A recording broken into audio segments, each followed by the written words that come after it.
오늘 다윗 언약의 마지막이거든요. 다윗 언약 시리즈 마지막인데 오늘 말씀을 들을 때에도 우리가 집중해서 하나님 앞에 초점을 두었으면 좋겠습니다.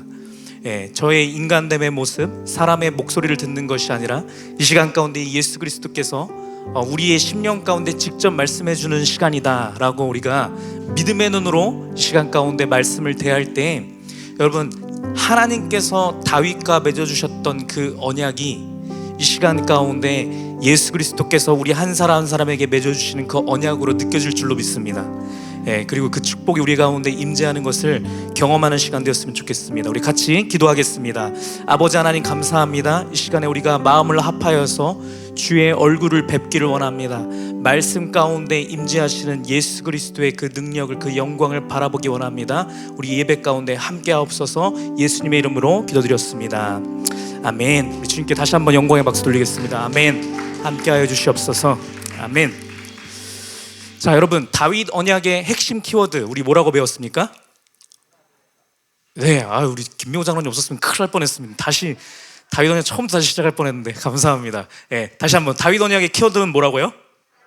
하나님 나라에 대해서 우리 배우고 있습니다. 그래서 하나님 나라가 우리가 소망해야 되는 그 나라다, 이 얘기를 우리가 계속 듣고 있었고, 하나님 나라를 꿈꾸고 있다고 생각을 했는데 나도 모르게 나의 나라를 꿈꿀 수밖에 없는 게 우리의 모습이다. 그래서 점검할 수 있는 방법이 1, 2, 3 있다 해갖고 우리 지난주까지 했습니다. 그렇죠? 오늘 이제 그 모든 것들을 다 아울러서 오늘 이제 드리고자 하는 말씀의 제목은 이미 임한 하나님의 나라입니다. 하나님 나라를 우리가 향해서 소망하면서 이렇게 살아가는 게 우리의 인생인데, 말씀 가운데서 분명히 말씀해 주시는 것은 무엇이냐면 우리가 나중에 거하게 될 그 온전한 하나님의 나라가 이미 우리의 인생 가운데 임했다라는 겁니다. 우리에게 주어주셨다라는 겁니다.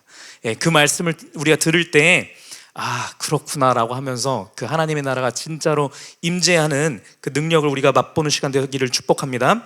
여러분, 다윗과 맺으신 하나님의 언약 그 내용을 우리 다시 한번 우리 상기시키면서 오늘 좀 정리를 했으면 좋겠는데, 다윗이 이제 5만 가지의 인생의 풍파를 겪고 나서 이제 왕이 되었습니다.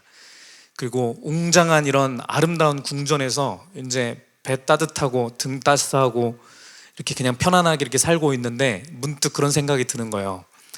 나는 이렇게 호화롭고 찬란한 곳에서 너무 이렇게 영광을 누리고 있는데 우리 하나님이 거하실 그 성전은 그 왜 도망 다니면서 이렇게 하고 할 때 이렇게 언약궤 메고 이렇게 했잖아요.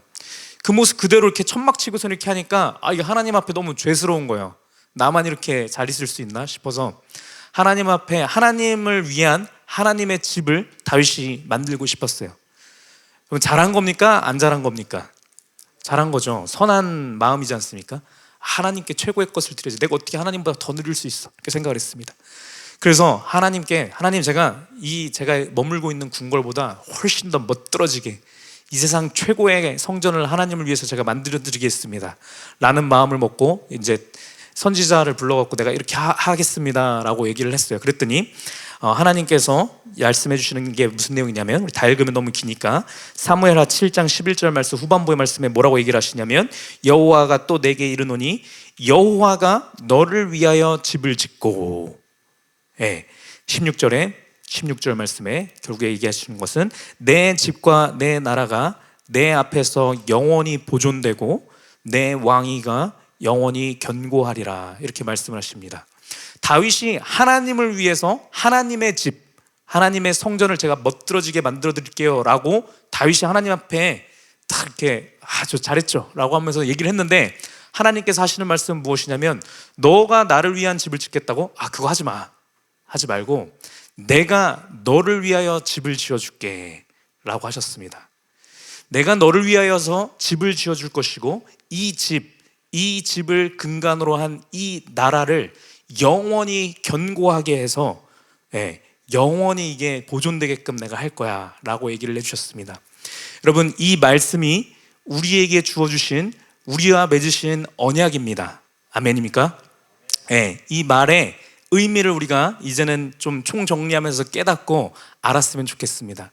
여러분, 이게 왜 놀라운 언약의 축복이냐면요, 우리가 계속 말씀을 우리가 나눴었지만 우리가 아무리 하나님을 위한 집을 짓는다 할지라도 우리가 집을 짓게 되면요, 그 집은 무조건 무너진다라고 하는 것이 하나님께서 말씀해 주시는 겁니다.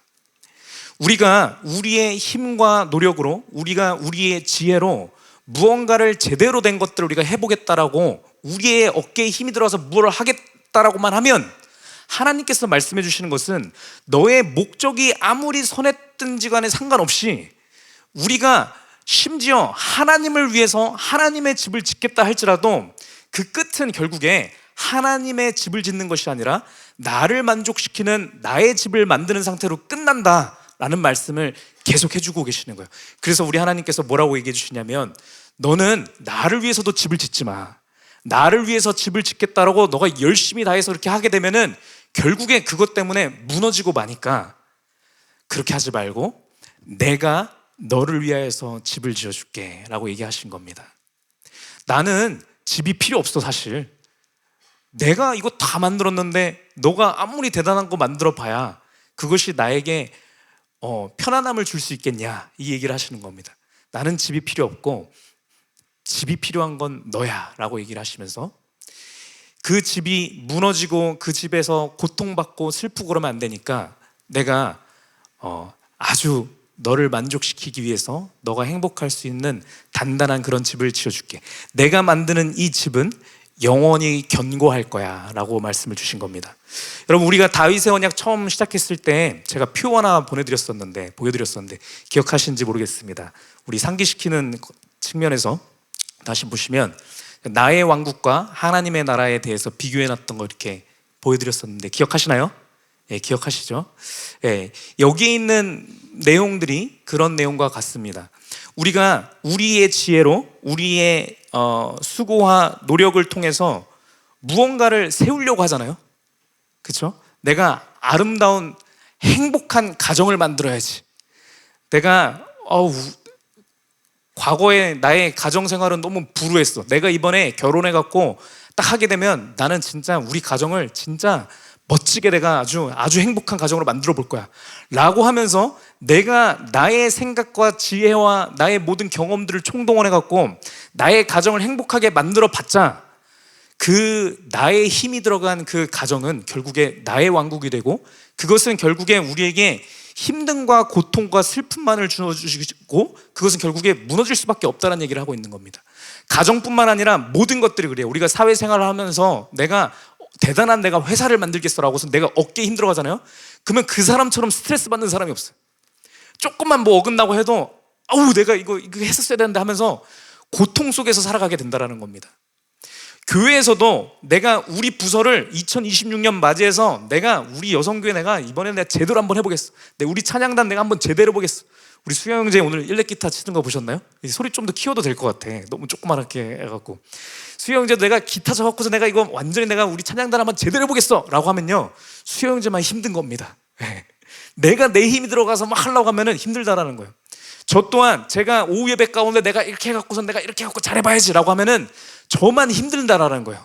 왜요? 제가 나의 집을 지으려고 하는 그 습성이 들어올 수밖에 없다라는 겁니다. 우리가 무언가를 세우고 무언가를 올려 세우려고 하는 그 끝은 무조건 우리에게 수고와 고통과 어려움을 줄 수밖에 없다라는 거예요.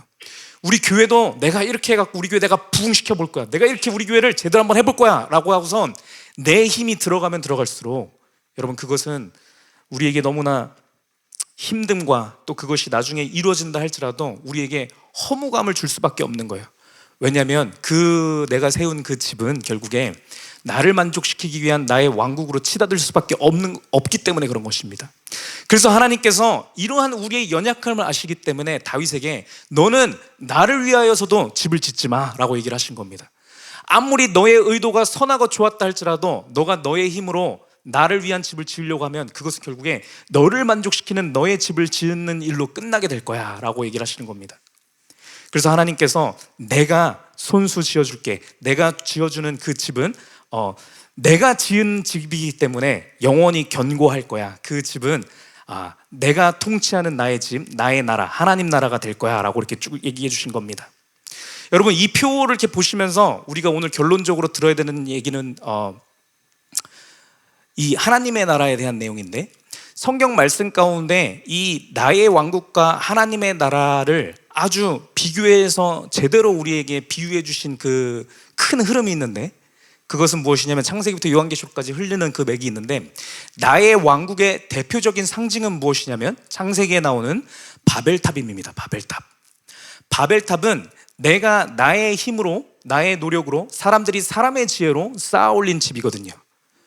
그 의도는 참 좋았어요. 그리고 처음에 그거 쌓았을 때는 사람들도 너무 행복했을 거예요. 와, 우리가 이렇게 거대한 집을 짓는다고? 와 하면서 으쌰으쌰 하면서 서로 신났습니다. 그렇죠? 우리 지금 유스처치 지금 막 이제 우리 뭐 1월 말인가 우리 또 저희 MT 갈 거거든요. 그때 갈 때 또 뭐 스키장 가겠대요. 그래서 막 스키장도 가겠다고 하고, 뭐 영민 형제 스키 되게 잘 탄대요. 아시면 좀 가르쳐 달라고 하셔도 좋을 것 같아요. 내가 강습해 줄게 막 이렇게 하기도 하고, 오늘 모여서 이렇게 하고 있는데 막 너무 좋잖아요. 우리 이제 막 되는 것 같고, 이렇게 할 때 으쌰으쌰 할 때 다 좋은 것 같지만, 여러분 그러한 유스처치의 집을 새로 지어 나갈 때 우리 여선교회 각 부서별로, 남선교회 각 이런 부서별로 무언가를 제대로 세워나가려고 할 때, 여러분 우리가 하나님의 통치를 받지 못한다고 한다면 그 세우려고 하는 그 단체, 그 모임, 그 교회는 무조건 바벨탑이 될 수밖에 없다라는 거예요. 바벨탑의 끝은 우리가 알다시피 어떠합니까? 결국에 무너지는 것입니다. 바벨탑은 결국에 어떻게 돼요? 모두를 흐트러지게 만드는 것입니다. 분열시키고 싸움이 나게 하게 되는 겁니다. 왜 그러한 것이냐면 우리 말씀 보도록 하겠습니다. 창세기 11장 3절 말씀입니다. 바벨탑을 쌓을 때 이렇게 얘기합니다. 읽겠습니다. 시작. 서로 말하되, 자, 벽돌을 만들어 견고히 굽자 하고, 이에 벽돌로 돌을 대신하며 역청으로 진흙을 대신하고, 이렇게 얘기를 합니다. 여러분, 이 바벨탑을 쌓을 때 이 사람들이 머리가 커졌어요. 살다 보니까 삶의 지혜들이 생겼습니다. 그래서 이 돌을 할 때도 돌 그냥 쌓으면은 그 힘이 없고 벽돌을 구워야 돼. 구우면은 이게 아주 단단하고 이게 매끈해지고 아주 이게 보기도 좋아. 그리고 이거 그냥 이렇게 진흙으로 그냥 있는 걸 이렇게 하게 되면은 이거 냄새나고 영 그거 별로야. 이거를 팔팔팔팔 끓이면은 역청, 우리 아스팔트 같은 거 생각하시면 됩니다. 이런 거 하게 되면 뜨거운 걸로 하고 딱 발라붙이면 아주 튼튼하고 견고해. 물도 안 들어가고 너무 좋아 라고 하면서 온갖 사람의 지혜를 가지고서는 만들려고 했던 것이 이 바벨탑인 것입니다. 그렇죠? 뒤에 말씀에도 우리가 아는 것처럼 뭐라고 되어 있냐면 이거를 만들어서 우리의 이름을 높이자라고 얘기를 한단 말이죠. 여러분, 이게 바벨탑인 겁니다. 우리가 인간의 지혜로, 우리의 인간의 생각과 경험 가운데, 이렇게 하니까 우리가 잘 모이는 것 같아, 이렇게 하니까 우리 부서가 살아나는 것 같아, 이렇게 하니까 좋은 것 같아, 그러니까 이렇게 하자 라고 하게 되면은 그것은 어김없이 바벨탑이 된다는 거예요. 이 바벨탑을 만들었을 때 바벨탑의 특징은 무엇이냐면 모두가 꼭대기에 올라가려고 합니다. 꼭대기에 올라가게 되면 이게 높은 탑이니까 올라가면은 거기에는 누군가가 군림하게 되는 것입니다. 그러면 많은 사람들이 있지만 서로가 거기 위에 차지하고 싶은 거예요. 올라가고 나면은 뭐 사람들 막 여기저기서 막 바쁘게 움직이고 하는 것들 다 보이니까 내가 만족되는 겁니다. 그렇지, 내가 이 탑을 잘 쌓았지. 내가 역시 이거 벽돌 굽기를 잘했어. 내가 이거 역청 만들어갖고 바르기를 참 잘했지 하면서 한 사람이 만족하는 대신에 나머지의 모든 사람들은 수고하고 괴로워하고 힘들 수밖에 없는 것이 바벨탑의 특징이에요. 그렇다 보니까 분열이 일어나는 겁니다. 그렇죠? 이 세상에 있는 모든 것들이 그러합니다. 우리가 세상을 살아가다 보면 사회에서도 지위를 얻고 사회에서 무언가를 해보려고 하면 내가 잘 되면 잘 될수록 다른 누군가는 힘들어하고 피해를 받을 수밖에 없는 게 이 세상이 움직이는 방식이라는 겁니다. 이러한 바벨탑과 같은 이 세상의 가치관에 따라서 세워진 모든 집들은 우리가 끝을 알지만 무너지고 만다라는 것이고, 이것은 사람들로 하여금 분열을 시킨다는 거고 흩어지게 만든다는 겁니다. 그렇죠? 여러분, 그렇지만 이 반대로 얘기하는 이 하나님께서 만드신 집, 이 집은 왜 안 무너집니까? 여러분, 이 바벨탑은 확 무너지는데 하나님의 집은 왜 안 무너질까요? 제가 말씀을 안 갖고 왔는데, 우리 알다시피 하나님께서 만드시는 집이라고 하는 것은 구운 벽돌이나 역청과 같은 사람의 지혜를 가지고 세워진 집이 아니라, 오늘 우리 찬양 가운데 했던 것처럼 모퉁이 돌 대신 예수 그리스도를 기반으로 하여서 세워진 집이기 때문에, 반석 위에 지어진 집이기 때문에 이 집은 무너지지 않는다라는 거예요. 예, 무엇을 얘기하는 겁니까? 말씀을 얘기하는 겁니다. 말씀에 근거해서 말씀을 기반으로 해서 세워진 집은 결코 무너지지 않는다라는 거예요. 말씀을 기반으로 해서 모든 단체와 모든 부서, 우리 유스처치와 모든 우리 꿈너꿈교에 있는 모든 부서들이 말씀에 근거하여서 세워져서 말씀의 통치를 받아서 말씀 가운데에서 우리가 이 부서들이 살아나고 세워지게 되면 그 부서와 그 모든 모임들은, 그 교회는 결코 무너지지 않는다라는 거예요. 왜요? 말씀 위에 세워진 이 하나님의 집은 어떠한 곳입니까? 사람이 높이 올라가는 집이 아니라 이 집은 하나님께서 내려오시는 집이기 때문에 그래요. 사람들이 올라가려고 하지 않습니다. 말씀에 근거하여서 모든 사람들이 말씀 가운데 마음을 합하다 보니까 서로 섬기려고 하지, 서로가 군림하려고 하지 않는다라는 거예요. 서로가 예수 그리스도를 닮아서 말씀을 더욱더 따르려고 하다 보니까 아예 이 집이 있는데, 하나님께서 만드신 멋들어진 집이 있는데 아무도 올라가려고 하지를 않아요. 밑으로 내려오려고 하고, 그럴 때 하나님께서 친히 하늘에서 이 집을 통하여서 내려오신다라는 거예요. 그렇기 때문에 하나님께서 임재하셔서 하나님께서 내려오시는 그 집 가운데는 사람들이 모일 수밖에 없는 것입니다. 하나님께서 임재하시니까, 하나님께서 임재하셔서 하나님의 영광의 빛이 비춰진 가운데에서 우리가 치유되고 우리가 힘을 얻고, 그렇죠? 우리가 살아갈 소망을 얻고 하다 보니까 모든 사람들이 모이는 겁니다. 점점점점요. 흩어지는 것이 아니고 모여서 하나님의 임재를 기다릴 수밖에 없는 그곳이 하나님의 집인 것입니다. 그래서 하나님께서 말씀하여 주시기를 너희를 위하여서 내가 집을 지어주겠다라고 말씀하시는 겁니다. 예, 그것이 하나님께서 다윗에게 약속하신 언약인 거예요. 그것은 우리에게도 약속하여 주신, 우리와 맺으시는 언약인 것을 우리가 믿었으면 좋겠습니다. 그래서 우리는 우리의 삶 가운데서 스스로 우리가 계속 점검을 해야 됩니다. 내가 나도 모르게 나를 위한 나의 바벨탑을 쌓고 있는 것은 아닌지 우리가 계속 점검을 해야 되는 것이고, 내가 계속 올라가려고 내가 하는 것이 아닌가 점검해야 되는 것이고, 내가 정말로 말씀 위에 온전히 서서 하나님께서 지으시는 집 가운데 내가 동참하려고 하는 마음을 갖고 있는 자인지를 우리가 계속 스스로 점검을 해봐야 되는 것입니다. 그것이 우리에게 복이 되는 것입니다. 아멘. 네. 여러분, 하나님께서 나를 위하여서 지어주신 이 집의 결국의 모습이 어떠한 것입니까? 이 집이? 네, 우리 이미 답을 아시는 분들은 얘기를 하시겠지만 두 개를 얘기하려고 합니다. 결국에 하나님께서 우리에게 약속하신, 하나님께서 우리 한 사람 한 사람 우리를 위해서 만들어주신 이 집이라고 하는 것은, 하나님 계시는 이 하늘나라에 있는 천국에 있는 우리의 집을 얘기를 합니다. 아멘입니까? 그 집을 만들어주신다고 얘기하십니다. 우리 요한복음 14장 2절 말씀 읽도록 하겠습니다. 시작. 내 아버지 집에 거할 곳이 많도다. 그렇지 않으면 너희에게 일렀으리라. 내가 너희를 위하여 거처를 예비하러 가노니 가서 너희를 위하여 거처를 예비하면 내가 다시 와서 너희를 내게로 영접하여 나 있는 곳에 너희도 있게 하리라. 아멘. 여러분, 우리가 거할 우리의 집을 우리가 짓는 것이 아니고 예수님께서 올라가셔서 우리를 위한 우리의 집을 손수 지어주고 계신 것을 우리가 믿었으면 좋겠습니다. 이것을 우리가 소망해야만 합니다. 그렇죠? 이 집은 우리가 영원히 거할 집이에요. 지금 우리 여기 살면서 각자 거하고 있는 집들이 뭐 마음에 드시는 분들 있고 별로인 사람들도 있겠지만, 여러분, 우리가 이 세상에서 꿈꿀 수 있는 그 어떤 집보다 이게 아예 차원이 다른 거죠. 그렇죠? 차원이 다른 집을 예수님께서 우리를 위해서 손수 지어주고 계시는 거예요.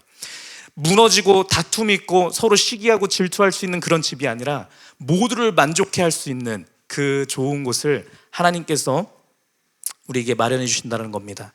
이 집에 대해서 성경은 눈물과 고통이 없고 참된 만족과 기쁨만이 가득한 곳이다, 이렇게 얘기를 하고 있습니다. 우리가 감히 별로 상상도 안 되고 그게 어떤 거인지도 잘 모르겠지만 하나님께서 좋은 것으로 우리에게 예비하고 계신다라고 하니 믿음으로 아멘 하면서 좋겠구나 라고 생각하면 되는 겁니다. 아멘.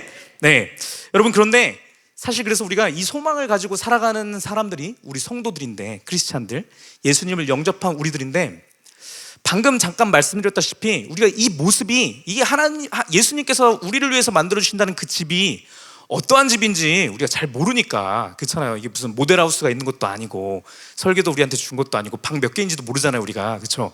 모르니까 소망이 잘 안 되는 거예요.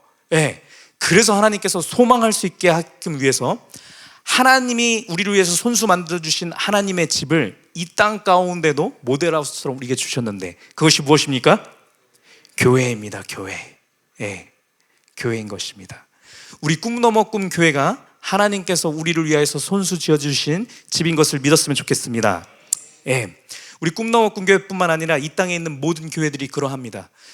예수님께서 우리들을 위하여서 하나님의 나라를 소망할 수 있게끔, 하나님께서 우리를 위해서 손수 만들어주신 그 집이 얼마나 좋은 곳인지를 깨닫게 하기 위해서 하나님께서 하나님의 지혜로, 하나님의 능력으로 하나님께서 이끌어가고 계시는 것이 이 교회라는 겁니다. 이 교회가 그냥 생긴 게 아닌 것을 우리가 알아야만 합니다. 이 교회는 역사적으로 예수님께서 승천하시고 난 다음에 초대교회라고 우리가 일컫는 거기가 이제 시작인 것인데, 그러면 인류의 역사 전체 가운데서 이 우리가 지금 모이고 있는 이 교회의 모습이 완성된 것은 한참 나중의 일입니다. 그렇죠? 네. 이 교회를 하나님께서 만드시기 위해서 그 전에 4,000년의 이 인류의 이 세월 동안 이 교회를 온전하게 만드시기 위해서 하나님께서 여러 가지 작업들을 하신 거란 말입니다. 그렇죠? 이 교회 가운데서 들어올 수 있는 하나님의 선택받은 백성들이 모일 수 있도록 그들을 하나님께서 단련시키셨고, 인내함을 통하여서 믿음을 가지고서는 이 교회 가운데 살아갈 수 있도록 믿음을 키우실 수 있는 그 양육의 작업을 몇천 년을 걸리셔서 하신 것이고, 그 장소를 마련하시고 때가 되면 예수 그리스도께 오셔서 예수 그리스도의 몸으로 세우신 교회가 이 교회인 것입니다. 예. 우리가 이 교회 가운데 모여서 예배를 드릴 수 있다는 것, 말씀을 들을 수 있다는 것, 옆에 있는 성도들과 함께 교제할 수 있다는 하는 것은 여러분 너무너무나 놀라운 축복입니다. 왜냐하면 이 모임을 통하여서, 우리의 교제를 통하여서, 우리 같이 예배를 드림을 통하여서 하나님의 나라를 우리가 맛볼 수 있기 때문이에요. 만약에 여기 계신 분들 중에서 나는 못 봤는데, 난 별론 것 같은데 라고 생각하셨다고 한다면 안으로 더 들어오셔야 됩니다. 교회 가운데 더 들어와서 하나님의 나라를 꼭 체험할 수 있기를 축복합니다. 우리 교회에 많은, 우리 이 교회에 거의 주춧돌 되시는 우리 장로님, 권사님 가정들이 있는데, 몇 가정들은 이분들의 인생을 바쳐서 이 교회를 세우셨습니다. 왜 그랬을까요? 멍청해서요? 그럴 리가 없지 않습니까? 네, 우리 박현중 권사님이 바로 앞에 계셔서 계속 끄덕거리고 계셔서 제가 잠깐 말씀드리는 거지만, 저분처럼 똑똑한 분이 없는데, 저분 얼마나 똑똑한 분인데요. 네, 혼자 이렇게 사업체를 이끄셨던 사장님이셨어요. 네, 그랬는데 저분이 이런저런 거 다 던지고 이 교회를 위하여서 인생을 내던지면서 들어온 것은, 여러분 여기 가운데 좋은 것이 있기 때문에 그렇습니다. 어떤 좋은 것이요? 하나님의 임재가 있다는 것을 맛보셨기 때문에, 하나님의 나라가 이런 것이구나 라는 것을 맛보셨기 때문에 너무 좋아서 다른 것들을 내던지고 교회 가운데서 최선을 다하는 것입니다. 여러분, 우리 모두도 하나님께서 이것을 맛보게 하기 위해서 우리를 이곳에 모으신 것을 우리가 믿었으면 좋겠습니다. 우리가 교회를 통하여서 하나님의 나라를 맛보지 못한다고 한다면 그 누구도 하나님의 나라를 꿈꿀 수 없습니다. 하나님의 나라를 소망할 수 없어요. 나 그냥 하나님의 나라 가는 것보다 그냥 여기 이 땅에서 나 그냥 잘 먹고 잘 살고 싶은데 라고 얘기할 수밖에 없다고요. 그것은 그 사람이 잘못돼서가 아니라, 그 사람이 악해서가 아니라 하나님의 나라를 경험해보지 못했기 때문에 그런 겁니다. 그렇기 때문에 우리는 이 교회 생활을 통하여서 하나님의 나라를 꼭 맛보았으면 좋겠습니다.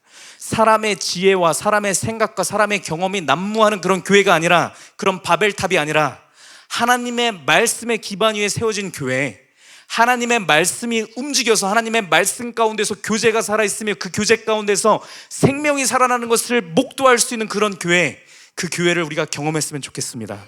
네, 우리가 이 땅에 살면서 그래서 이 교회 가운데서 하나님의 나라를 맛보고 하나님의 나라를 계속 소망하다가 진짜 결국에는 그 하나님 나라에 들어가는 것이 우리 인생입니다. 여러분, 그것 때문에 하나님께서 우리를 창조하셨고 우리를 모이게 하셨고 우리의 인생을 섭리하셔서 이 자리 가운데 우리를 모이게 하신 것입니다. 그래서 오늘 말씀을 통하여서 이 교회를 더욱더 소망하고 이 교회 가운데 이 교회가 온전한 하나님의 나라가 될 것을 다 같이 한 마음으로 소망했으면 좋겠습니다. 자, 이제 다윗 언약을 통해서 하나님께서 약속하신 이 하나님 나라라고 하는 것이 왜 교회인지를 조금 더 제가 정확하게 말씀드리도록 하겠습니다. 우리 역사적 사실에 근거해서 하나님께서 이 말씀에서 예언하신 것들을 어떻게 사실로 이렇게 이끄셨는지 그 과정들을 한번 보도록 하겠습니다. 앞에서 말씀드렸던 그 다윗의 언약이 있는 그 말씀 구절을 하나하나를 통해서 말씀을 드리도록 하겠습니다. 우리 12절 말씀부터 우리 보도록 하겠습니다. 읽겠습니다. 시작. 내 수완이 차서 내 조상들과 함께 누울 때 내가 내 몸에서 날 내 씨를 내 뒤에 세워 그의 나라를 견고하게 하리라. 13절 말씀. 그는 내 이름을 위하여 집을 건축할 것이요 나는 그의 나라 왕위를 영원히 견고하게 하리라. 하나님께서 앞에서 내가 너를 위하여 집을 지어줄게 라고 얘기하시면서 하나님께서 어떻게 지으실지에 대한 내용들을 뒤에 써주시는데, 여기서 얘기할 때 너는 나를 위해서 지을 거 아니고 내가 너의 후손들 중에서 그 씨를 하나를 내가 택해서 그를 통하여서 내가 이렇게 집을 만들고 견고하게 할 거야 라고 얘기를 하셨어요. 그래서 이 12절 13절 말씀 가운데서 하나님께서 얘기해 주신 것처럼 다윗의 후손을 통하여서 이 다윗의 이 왕조가, 다윗의 왕국이 이제 점점 이렇게 이어집니다. 우리 아는 것처럼 다윗이 있고 다윗의 아들 솔로몬 있고 솔로몬의 아들 르호보암, 르호보암, 여로보암 이렇게 나누지만 르호보암 통해서 이렇게 나오고 그다음에 쭉쭉쭉쭉 해서 우리나라 조선시대 왕조 이렇게 태정태세 문단세 이렇게 외우잖아요, 그렇죠? 그런 거 비슷하게 이 역사의 족보가 이렇게 쭉 흐릅니다. 하다가 우리가 좀 잘 아는 이 다윗의 후손의 왕들 중에서 하나님 앞에 굉장히 선하고 하나님께서 인정하셨던 왕이 뭐 히스기야 왕 있고 또 요시야 왕 같은 사람 있고 쭉 하다가 맨 마지막에 다윗의 왕조의 가장 마지막인 왕이 누구였냐면 시드기야라고 하는 왕입니다. 다윗 때부터 쭉 해서 하면은 뭐 조금 이렇게 편차가 있을 수 있지만 누구를 이렇게 한 3개월만 왕하고 뭐 이런 사람들도 있거든요. 좀 왔다 갔다 할 수 있지만 기본적으로 20대 왕까지 있다라고 얘기를 합니다. 그래서 20대 왕이 시드기야 왕이고 시드기야 왕이 와서 이제 다윗 왕조가 바벨론에게 멸망당하게 되거든요. 자, 그런데 우리 한 14절 말씀부터 우리 한번 보도록 하겠습니다. 14절 말씀 읽겠습니다. 시작. 나는 그에게 아버지가 되고 그는 내게 아들이 되리니 그가 만일 죄를 범하면 내가 사람의 매와 인생의 채찍으로 징계하려니와. 15절 말씀. 내가 내 앞에서 물러나게 한 사울에게서 내 은총을 빼앗은 것처럼 그에게서 빼앗지는 아니하리라. 하나님께서 이렇게 얘기를 하셔요. 내가 너의 핏줄을 통하여서 이 왕조를 내가 견고하게 이끌 건데 얘네들이 혹시 내 앞에서 범죄하고 죄를 범한다 할지라도 내가 얘네들을 사람의 매와 인생의 채찍으로 징계는 할 텐데 내가 사울을 폐위시켰던 것처럼 폐위시키지는 않을 거야 라고 하나님께서 얘기하시거든요. 네, 그렇게 얘기를 하면서 16절 말씀 읽겠습니다. 시작. 내 집과 내 나라가 내 앞에서 영원히 보존되고 내 왕위가 영원히 견고하리라. 이렇게 얘기하시거든요. 자, 그러면 다윗의 왕조가 계속 이어져서 가서 쭉 이어져야 될 거잖아요. 그런데 20대 시드기야 왕 때가 와서 바벨론이라고 하는 나라가 나타나서 이 다윗 왕국을 멸망시킨 겁니다. 어떻게 된 일일까요, 여러분? 다윗 왕조는 20대까지 해갖고 총 400년간 지속됐거든요.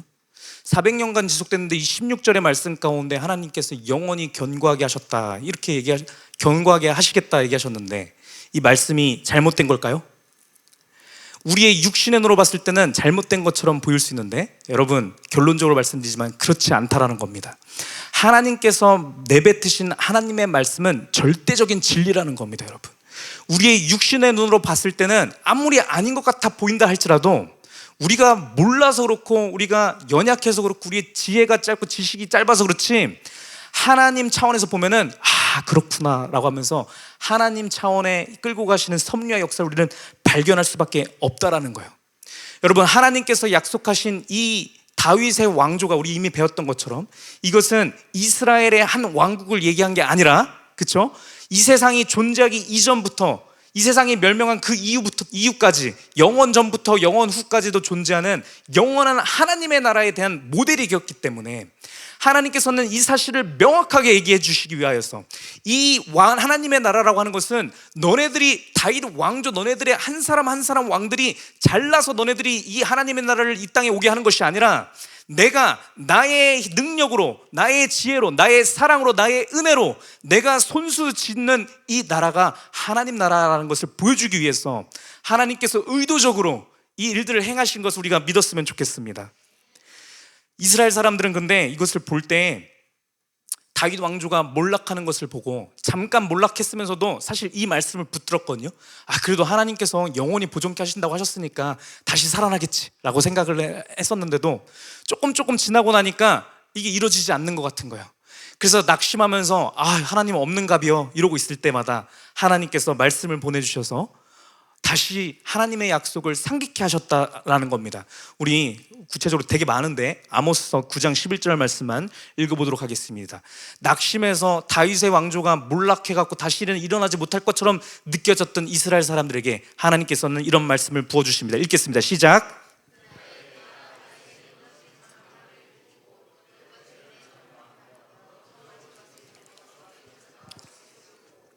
네, 이 말씀을 부어주셔서 그렇지 않아, 내가 한 번 내뱉은 나의 말은 성취되는 것이야 라고 그때마다 우리에게 말씀해 주셨다는 겁니다. 여러분, 이 말씀은 우리에게도 동일한 것입니다. 여러분, 우리가 각자 하나님에게 받은 은혜의 말씀들이 있고 하나님 안에서 발견한 비전들이 있지 않습니까? 그렇죠?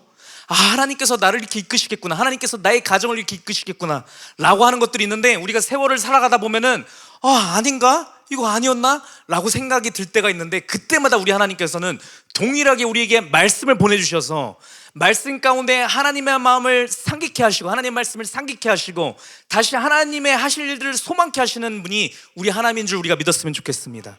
하나님께서 행하시겠다고 하는 것은 절대적인 것입니다, 여러분. 그리고 그것은 우리의 열심으로, 우리의 노력으로 되어지는 것이 아니라는 거예요.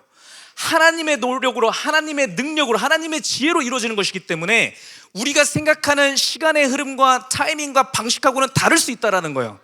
여러분, 우리의 생각과 다르다라고 해서 우리가 낙심할 거냐라는 거예요. 그렇지 않다라는 거예요. 이렇게 하신 거에는 하나님의 의도가 있다라는 겁니다. 어떤 의도요? 우리가 우리의 힘으로 이걸 했다라고 하게 되면 그것이 우리가 세우는 바벨탑이 되니까. 여러분, 우리가 열심히 해갖고 우리가 막 으쌰으쌰 해갖고 우리 위에가 막 몇천 명, 몇만 명 모이는 교회가 되면 우리가 어떤 생각을 할 수밖에 없냐면 그러니까 우리가 진짜 잘했지 이렇게 생각할 수밖에 없는 게 우리라는 겁니다. 여러분, 우리가 잘해서 막 태성 권사님이 찬양인도 너무 잘해갖고 찬양 집회 때만 사람들이 많이 모이고 이렇게 하게 되면 어깨에 힘이 들어갈 수밖에 없는 거예요. 하면서 우리 모두도 찬양은 태성 권사가 해야지 이렇게 된다는 거예요. 여러분, 이렇게 하면 할수록 우리는 우리 스스로가 바벨탑을 쌓게 된다는 거예요. 이것을 하나님께서 원치 않으시기 때문에, 왜? 그것이 우리에게 슬픔과 고통과 허무와 여러분 우리를 멸망시킬 수밖에 없는 그런 집으로 이어질 수밖에 없기 때문에 하나님께서는 우리를 사랑하셔서 우리의 생각대로, 우리의 지혜대로 이 하나님의 교회가 이루어지는 것을 허락하지 않으신다는 겁니다. 오히려 우리의 모든 소망이 끊겼을 때 하나님, 제 힘으로도 할 수 있는 게 없습니다라고 고백하는 그 순간 가운데 하나님께서 일하셔서 하나님의 능력으로, 하나님의 지혜로 하나님의 이 교회를 온전하게 세워가신다는 겁니다. 그렇게 할 때 교회는 온전해지는 것이고, 그러한 교회가 되어질 때 하나님께서 임재하시는 교회가 되는 것이요, 모든 사람들이 드러나는 것이 아니라, 한 사람 한 사람이 드러나는 것이 아니라 오로지 예수 그리스도 한 분만이 드러나는 교회가 되는 것입니다. 그렇게 할 때 모든 사람들이 만족해 되는 것이고, 오지 말라고 해도 교회에 오고 싶어서 난리가 나는 교회가 되는 겁니다. 하나님께서 우리 교회를 그렇게 만들어 주실 줄로 믿습니다. 여러분 보십시오. 그래서 이렇게 다윗의 왕조가 무너졌는데, 400년간 지속됐다가 무너졌는데, 다윗 왕조가 몰락한 지 580년이 지난 뒤에 이 다윗 왕조의 후손으로 그 혈통의 그 계보를 따라서 예수 그리스도께서 이 땅에 오십니다. 여러분, 왜 580년이라는 시간이 필요할까요? 다윗의 왕조는 400년 동안 지속됐는데 다윗의 왕조가 건재했던 그 시간보다 훨씬 더 긴 시간을 하나님께서 기다리셨어요. 이것은 무엇을 얘기를 하는 거냐면, 사람의 힘으로는 절대 할 수 없는 그것을 하나님께서는 행하실 수 있다는 거예요. 우리가 생각했을 때 우리는 우리의 인생의 이 흐름 가운데서 이게 돼야 돼 라고 하는 것은 여러분 우리 중심적인 생각인 겁니다. 나 중심적인 생각인 거예요. 하나님의 능력을 내 인생 가운데서 내 인생이 빛나게 하기 위한 도구로서 쓰려고 할 때 내 인생 가운데서 이루어져야 되는데, 이런 마음을 갖게 되는 겁니다. 그렇지만 나의 모든 것을 내려놓고 하나님께서 나의 주인 되셔서 하나님의 뜻 가운데 하나님의 타이밍에 맞춰서 하나님께서 이끌어 주십소서라고 고백을 할 때, 여러분, 그때가 하나님께서 일하실 수 있는 시간인 거예요. 그래야만 온전한 교회가 세워질 수 있기 때문인 것입니다. 580년이 지난 이때에는요, 여러분, 아무도 다윗의 왕조가 다윗의 후손이 있을 거라고 사람들이 생각도 못했어요. 그랬는데 이제 하나님의 때가 돼서 하나님의 타이밍에 맞물려 갈 때, 예수 그리스도께서 이 땅에 이제 오시려고 할 때 하나님께서 다시 한번 말씀을 보내주사 얘기를 해주시는데, 마리아에게 천사가 와서 이렇게 얘기를 합니다. 누가복음 1장 31절 말씀입니다. 읽겠습니다. 시작. 보라, 내가 잉태하여 아들을 낳으리니 그 이름을 예수라 하라. 32절. 그가 큰 자가 되고 지극히 높으신 이의 아들이라 일컬어질 것이요 주 하나님께서 그 조상 다윗의 왕위를 그에게 주시리니. 33절. 영원히 야곱의 집을 왕으로 다스릴 것이며 그 나라가 무궁하리라. 아멘. 여러분, 하나님께서 내뱉으신 그 말은 틀림없다라는 겁니다. 말투도 정확하잖아요. 다윗의 언약 가운데서 말씀하셨던 그 말씀 그대로, 그렇죠? 그 조상 다윗의 왕위를 내가 예수 그리스도에게 줄 것이고, 그가 이 야곱의 집을, 이 집이 어떤 집입니까? 하나님께서 손수 지으신 이 집을 다스리는 왕이 될 것이다 라고 얘기를 하시는 겁니다. 여러분, 이 집이 어떤 집이에요? 결국에 우리가 알지만 이 교회라는 겁니다. 하나님께서 애초에 지으시려고 했던 하나님의 집이라고 하는 것, 우리를 위하여서 지어주시는, 하나님께서 손수 지어주시는 그 집은 교회라는 거예요. 예수 그리스도께서 오셔서 세우시는 영원한 집, 이 교회라는 겁니다. 예수님께서 직접 이 말씀을 또 하십니다. 요한복음 2장 19절 말씀 읽겠습니다. 시작. 예수께서 대답하여 이르시되 너희가 이 성전을 헐라 내가 사흘 동안에 일으키리라. 20절 말씀. 유대인들이 이르되 이 성전은 46년 동안에 지었거늘 내가 3일 동안에 일으키겠느냐 하더라. 21절. 그러나 예수는 성전된 자기 육체를 가리켜 말씀하신 것이라. 여러분, 이 당시에 예루살렘 성전이 있었어요. 성전이 있었는데, 여기 있었던 이 예루살렘 성전은 이들이 하나님을 위해서 만들겠다라고 한 이 솔로몬이랑 같이 지었던, 으쌰으쌰해서 지었던 그 예루살렘 성전이고, 나중에 다시 무너졌다가 재건시킨 거긴 하지만 그 성전인 것인데, 예수님께서 말씀하실 19절 말씀 가운데서 말씀하시기를 너희가 이 성전을 헐라라고 얘기하십니다. 이 성전을 무너뜨리신다라는 거예요. 여러분, 하나님을 위해서 만든 하나님의 집인데 이거 왜 무너뜨리십니까? 여기는 하나님의 나라, 하나님께서 통치하시는 하나님의 집이 아니라 바벨탑이 되었기 때문에 무너진 것입니다. 여러분, 아무리 우리가 이 교회가 하나님을 위한 하나님의 집이에요 라고 해서 우리가 최선을 다해서 짓는다 할지라도요, 여러분, 이 교회를 우리의 노력으로, 우리의 지혜로 이 교회를 온전하게 내가 만들 거야 라고 하는 순간 이 교회는 바벨탑이 되어버리고 만다라는 겁니다. 그리고 그 교회는 무조건 무너지는 거예요. 그 교회는 사람을 흩뜨러 버릴 수밖에 없는 교회가 되는 것입니다. 그렇지만 우리 예수님께서 말씀하여 주시는 것은 무엇이냐면, 이 46년 동안 지어진 이 성전이라 할지라도 이걸 무너뜨리면 내가 사흘 동안에 내가 다시 일으키겠어라 얘기하신 것은 우리가 아는 것지만 어떤 것입니까? 예수 그리스도의 죽으심과 사흘 후에 부활하심을 통하여서 세워진, 예수 그리스도의 부활의 복음 위에 세워진, 예수 그리스도의 부활을 믿는 그 믿음 가운데 세워진 이 우리 생명체, 이것이 예수 그리스도를 성전 삼아서 있는 진정한 교회, 하나님께서 손수 주신 하나님의 집이다 말씀해 주시는 것입니다. 이것이 반석 위에 세워진 집, 예수 그리스도를 모퉁이 돌로 삼아서 세워진 영원히 무너지지 않는 영원한 집이 바로 예수 그리스도의 부활의 복음 위에 세워진 교회다라는 것을 말씀해 주시는 것입니다. 여러분, 그렇기 때문에 우리가 우리 교회를 어떻게 세워나가야겠습니까? 여러분, 2020년을 우리가 새로 시작하면서 우리가 이것저것 이제 새롭게 하려고 하는 것들이 있는데, 우리가 앞으로 내년에도 더더욱 우리가 이 교회를 온전하게 세워나갈 것인데, 우리가 어떤 마음으로 이 교회를 세워가야겠습니까? 내가 더 열심히 최선을 다해서 내가 가지고 있는 모든 달란트와 재능과 모든 것들을 다 총집합해서 내가 교회에 유익하게, 내가 교회에 이롭게 내가 해야겠다라고 마음 먹게 된다라고 한다면, 여러분, 그것은 바벨탑이 된다라는 겁니다. 그것은 무너진다라는 거예요. 우리가 마음 먹어야 될 것, 우리가 하나님 앞에 다짐해야 될 유일한 것은 무엇이냐면, 하나님, 나의 모든 것들을 내려놓습니다. 나의 생각과 나의 재능과 나의 달란트와 나의 모든 것들은 다 내려놓고 내가 오로지 예수 그리스도 한 분만을 붙잡겠습니다. 내가 말씀에만 의지하여서 내가 최선을 다하겠습니다. 말씀을 더 알기를 내가 소망하겠습니다. 내가 말씀 가운데서 하나님께서 얘기하시는 거에 따라서 하나님께서 말씀하시면 내가 갈 것이고 말씀하지 않으시면 멈추겠습니다 라고 고백을 하는 것이 온전한 교회라는 겁니다. 여러분, 우리 각 사람 한 사람 한 사람이 그러한 온전한 교회가 될 때, 여러분, 우리 이 모임, 우리의 이 생명체, 각자가 예수 그리스도의 말씀만 따르는 사람들이 모여있는 그곳은 온전히 하나님께서 임재하시는 하나님의 집이 된다는 것입니다. 그 집 가운데는 아무도 위에 올라가려고 하지 않는다는 거예요. 아무도 올라가려고 하지 않냐고, 모두가 1층에 이렇게 있는데 하나님만이 맨 꼭대기에서 우리의 1층 가운데, 가장 낮은 곳 가운데 임하시는 것입니다. 그것이 우리가 꿈꾸는 교회고, 여러분, 그것이 하나님 나라인 것입니다. 그런 교회가 되어질 때 우리는 하나님의 나라를 우리가 경험할 수 있는 것입니다. 초대교회가 그러했어요. 그래서 그 모든 사람들은 자신이 가지고 있던 모든 것들은 갖고 와서 교회에다 그냥 다 드렸어요. 왜요? 낮아지려고 하는 겁니다. 올라가려고 하는 것이 아니라 낮아져서 내가 가지고 있는 게 이게 뭐가 의미가 있냐라고 하면서 주변의 사람들한테 다 준 거예요. 여러분, 그렇게 할 수 있었던 것은 하나님의 영광이 거기 가운데, 이 지극히 낮은 곳 가운데 임재했기 때문에 모두가 기꺼이 그렇게 하기를 원했던 것입니다. 여러분, 그렇게 나에 있는 모든 것을 내어드렸던 그 교회 가운데는 영혼의 만족이 있습니다. 영혼의 참 자유가 있습니다. 교회에 너무나 오고 싶은 거예요. 와서 같이 예배하고 싶고, 같이 기도하고 싶고, 같이 말씀을 나누고 싶고, 교제하고 싶고, 그곳 가운데서 하나님께서 일하시는 것을 맛보는 그 교회, 여러분, 그것이 하나님께서 우리를 위하여서 손수 지어주신 하나님의 집, 우리가 거할 집인 것을 우리가 믿었으면 좋겠습니다.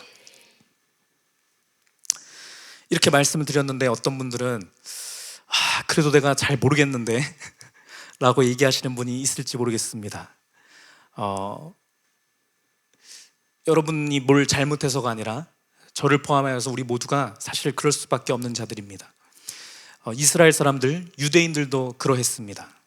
왜 그러한지 말씀에 근거하여서 말씀을 드리고자 합니다. 다시 시드기야 왕의 마지막 때로 한번 돌아가 보도록 하겠습니다. 시드기야 왕이 20대 왕인데, 이 왕위를 이렇게 내려받을 때마다 다윗 때로부터 자녀 교육을 제대로 시켰겠죠. 야, 너 이거 우리는 다른 나라랑 달라. 우리나라는 하나님이 통치하시는 나라야. 하나님의 말씀 똑바로 들어야 돼. 그렇게 해서 하나님이 이 나라를 영원히 보존케 한다고 그랬어요. 이 얘기를 계속 들었거든요. 계속 들어서 이들은 이들의 후손을 통하여서 진짜 막 거의 천하 통일시켜서 그 모든 나라 위에 위의 왕이 되는 그러한 나라가 될 걸 꿈꿨습니다. 그랬는데 이 시드기야 왕 때 와서 바벨론이 이제 들어왔는데, 많은 얘기들을 해야 되지만 최대한 한번 짧게 보겠습니다. 시드기야 왕이 어떻게 죽는지 그 모습이 묘사된 말씀을 우리 같이 한번 먼저 보도록 하겠습니다. 우리 열왕기하 25장 7절 말씀이거든요. 같이 한번 읽어보도록 하겠습니다. 열왕기하 25장 7절 시작. 그들이 시드기야의 아들들을 그의 눈앞에서 죽이고 시드기야의 두 눈을 빼고 놋사슬로 그를 결박하여 바벨론으로 끌고 갔더라. 여러분, 그 앞에서 얘기했던 이 다윗 왕조의 이 흐름 가운데서 히스기야나 요시야 왕 같은 이러한 하나님 앞에 온전했던 선했던 그러한 왕들 제외하고 나머지들은 다 좀 별로였습니다. 우상 숭배도 하고 조금 잘하려고 했던 사람도 있었지만 다 온전치 않았어요. 시드기야 왕도 하나님의 말씀을 따르기보다 다른 것들을 더 따랐던 우상 숭배를 했던 자였습니다. 그래서 멸망되는데, 멸망됐던 그 모습을 묘사를 할 때 뭐라고 되어 있냐면 시드기야의 아들들을 먼저 바벨론 사람들이 죽였다라고 얘기합니다. 두 명의 아들이 있었는데 시드기야 왕의 이제 아들이니까 얘네들이 그 다음 왕위를 이어가야 될 애들이잖아요. 얘네들이 있어야 예수님께서 나중에 이들의 후손을 통해서 오실 거 아니에요. 말씀이 성취되려고 하면. 그랬는데 먼저 바벨론 사람들이 와서 아들들을 다 죽여버린 거예요. 그리고 나서 이 시드기야의 눈을 뽑았습니다. 여러분, 그러면은 이 시드기야를 비롯해서 이스라엘 사람들이 어떤 생각을 가졌겠습니까? 이거는요, 칠흑과 같은 절망을 얘기합니다. 이것은 영적으로 우리의 상태를 얘기하는 거이기도 해요. 여러분, 우리가 세상을 살아가다 보면 처음에는 하나님을 내가 믿는다라고 결심했을 때 그때 가운데는 이제 삶이 행복할 것 같고 좋을 것 같고 내가 은혜 받은 것 같고 내가 이제 우리 꿈나무 꿈교회 오고 나니까 이제 은혜를 받으면서 내가 잘 생활할 것 같은데 살다 보면은 약간 아닌 것 같은 때가 갑자기 또 오는 거예요. 내가 처음에 너무 내가 흥분해갖고 내가 그냥 너무 좋은 척했나? 여기 교회도 왔는데 뭐 별거 없는 것 같은데? 라는 생각이 들 때가 있는데 그것은 왜 그런 것이냐면 여러분, 우리의 영적인 눈이 뽑아져서 그렇습니다. 영적인 눈이 뽑혀지고 나니까 볼 수 있는 것은 육적인 눈밖에 없는 거예요. 육적으로 바라보고 나니까 불만족스럽고 소망이 안 보이는 거예요. 이 사람을 봐도 저 사람을 봐도 우리 교회 돌아가는 꼬락서니를 봐도 막 이렇게 저렇게 해도 봐도 이거 좀 아닌 것 같고 뭐 예배도 아닌 것 같고 이러한 생각이 드는 것은 영적인 우리의 눈이 뽑혔기 때문에 그런 거예요. 내가 희망을 가지고 있고 소망을 가졌던 내 아들들도 다 죽어가는 것을 내 눈으로 바로 본 다음에 내 이 눈이 뽑혔을 때는 우리의 모든 소망과 모든 희망이 사라지는 거예요. 우리의 인생 가운데에서 이런 순간들이 온다라는 겁니다. 유대인들이 유대인의 역사를 통해서 겪었던 이 모든 것은 우리 인생 가운데 압축적으로 다 나타나는 것들입니다. 우리가 살아가는 우리의 삶 가운데서는 이런 칠흑과 같은 절망과 같은 순간들이 우리 삶 가운데 온다라는 거예요. 앞이 캄캄하고 보이지 않고 조금의 소망도 없고 눈이 다시 생겨날 것도 아니고 눈이 뽑혔으니까 보지도 못하고 이거는 뭐 될 것도 아니야. 이 상태면은 나는 다시 왕 돼도 난 싫어.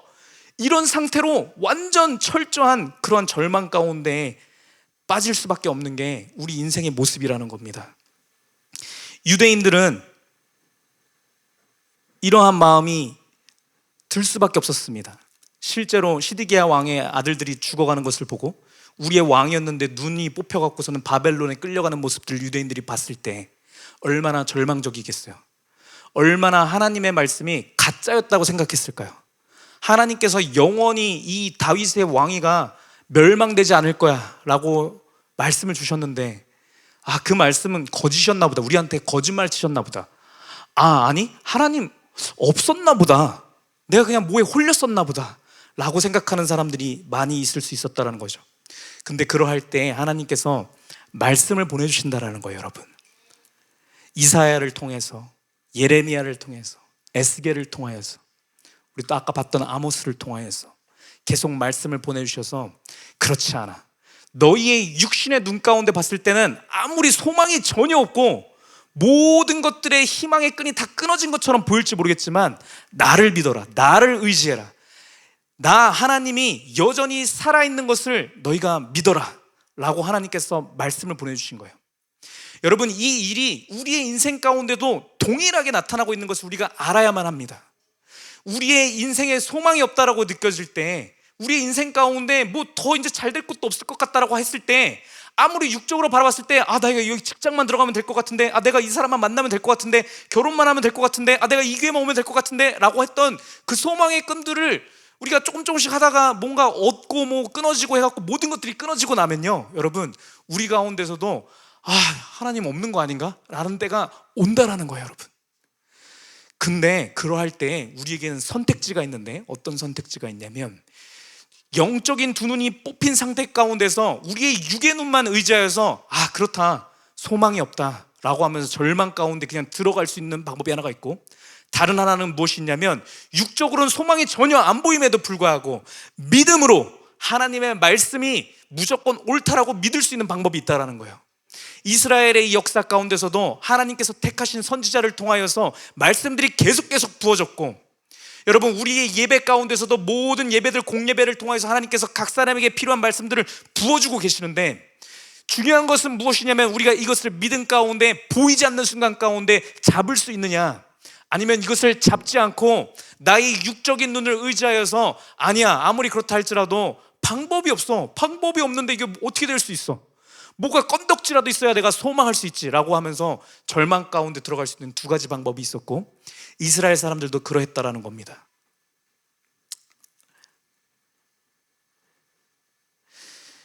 우리 모두는 언약 가운데 거하는 자들로서 오늘의 말씀을 통하여서 후자를 선택할 수 있기를 주의 이름으로 축복합니다.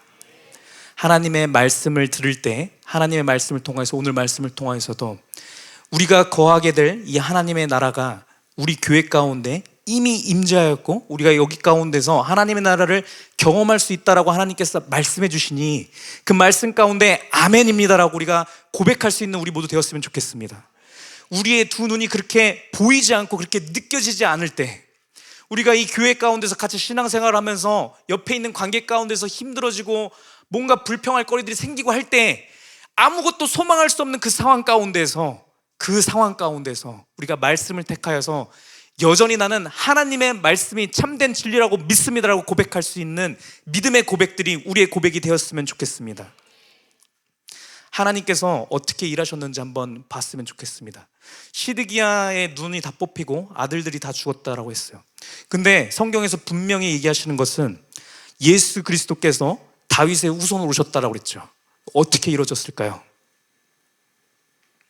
우리 마태복음 1장에 나오는 예수님의 족보 11절 말씀부터 한번 보도록 하겠습니다. 시작. 바벨론으로 사로잡혀 갈 때 요시야는 여고나와 그의 형제들을 낳으니라. 바벨론으로 사로잡혀 간 후에 여고냐는 스알디엘을 낳고 스알디엘은 스룹바벨을 낳고, 쭉 얘기하고 15절 말씀 가겠습니다. 엘리웃은 엘르아살을 낳고 엘르아살은 mat단을 낳고 mat단은 야곱을 낳고 16절 야곱은 마리아의 남편 요셉을 낳았으니 마리아에게서 그리스도라 칭하는 예수가 나시니라. 이렇게 나옵니다. 이름들이 너무 많죠. 이름들도 생소하고. 자, 여기서 주목하고 싶은 이름은 11절 말씀에 나오는 요시아와 여고냐입니다. 여러분, 이 요시아라고 하는 왕은 어떠한 왕이냐면 우리가 앞에서 말씀드렸던 20대 왕 시드기야 있죠. 시드기야의 아빠입니다. 예. 19대 왕인 겁니다. 19대 왕 요시아라는 왕이 있었고 요시아 왕 아래는 3명의 아들이 있었어요. 뭐 더 있었을 수도 있는데 성경에는 이 3명의 이름이 나옵니다. 한 명이 누구냐면 여호아하스라는 사람이고 다른 한 사람은 여호야김이고 세 번째는 시드기야예요. 우리가 얘기했던 시드기야는 3남입니다. 여기 위에 형들이 있었어요.